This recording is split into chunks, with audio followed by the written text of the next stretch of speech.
Just wait and relax, tayo po yung mag-unboxing mga kapwa. Good morning universe, good morning earth, good morning mga city, and good morning Labrador. Today's vlog is mag-unboxing tayo ng Big Toe Separator Orthotics. Kasi yung paa natin that before inano ko na to, bubuksan natin.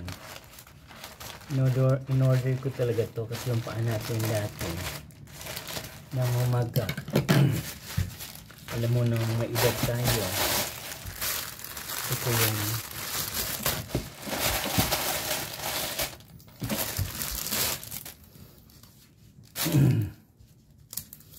ito siya.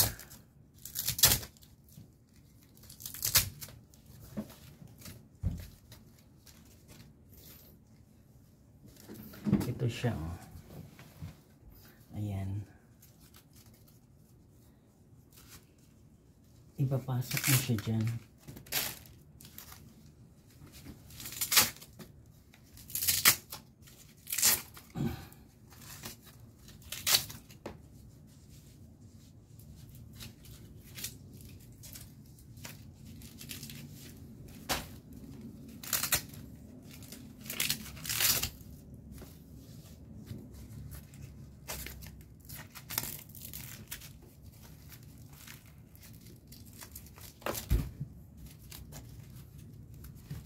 Ganyan tsura.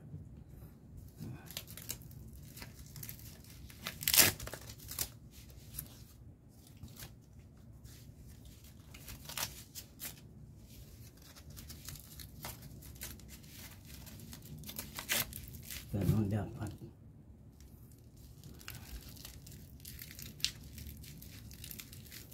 Para umano siya. Ganyan. Kasi yung paa natin, tawag to? May problema yung paa na natin. Kasi before, di ba, nagkasakit tayo. Nung panay kain tayo ng Paris, mga mami, mga ganyan-ganyan. Ngayon, almost mag-1 year na ako hindi kumakain ng ganyan, ng mga ng sabaw ng mga mami-mami. Nakakain lang ako nung nagpunta ako kay Diwata. Ayun, bumalik na naman yung sakit kong na once nakakain ako ng mga matatabang sabaw, mga Paris, mga ano-ano yan. Namamaga yung mga joint ko. Kaya ngayon tinitigilan ko ng kumain ng mga mami-mami na yan. Paris na yan. Kasi pag maedad na tayo, walang magandang idudulot sa ating katawan yung mga yan. Ikakamatay mo yan, akala nyo lang. Kasi sabi ng doktor ko, pag kumain ka ng matataba, dapat hindi ka uminom ng Coke malamig, kasi nagpe-prevent siya ng nag-iipon siya doon sa loob ng ano mo. Dapat ang inumin mo mainit o maligamgam para matunaw, madrain yung ano mo. Diba? Meron na naman akong natutunan sa doktor. Kaya ito, binili ko to. Ayan.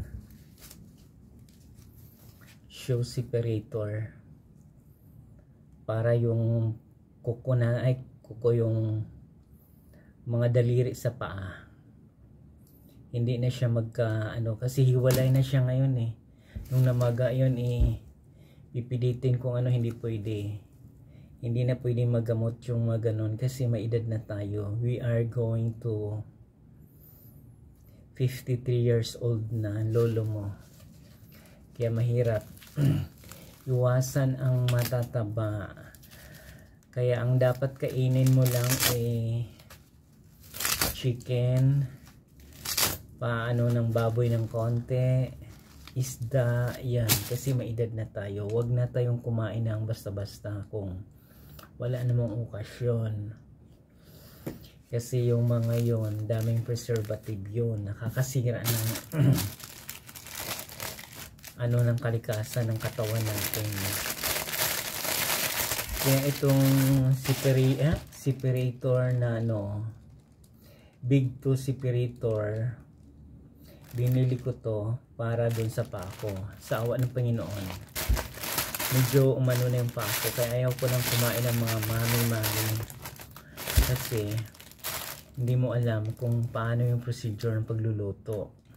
Once kumain ka ng mami, kailangan mong uminom ng mainit na tubig kasi magbabara yung ng daluyan ng puso mo. Yung mga taba may iipon sa mga ano sa katawan mo.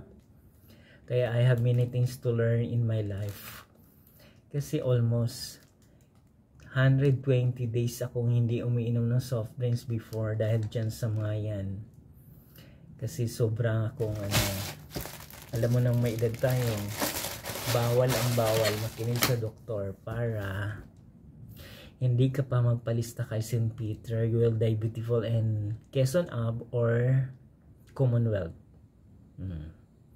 Kaya kung nagustuhan yung vlog ko for today na shoe separator show separator, please watch, like, and share and subscribe my YouTube channel Journey. Marami pong salamat mga kapwa.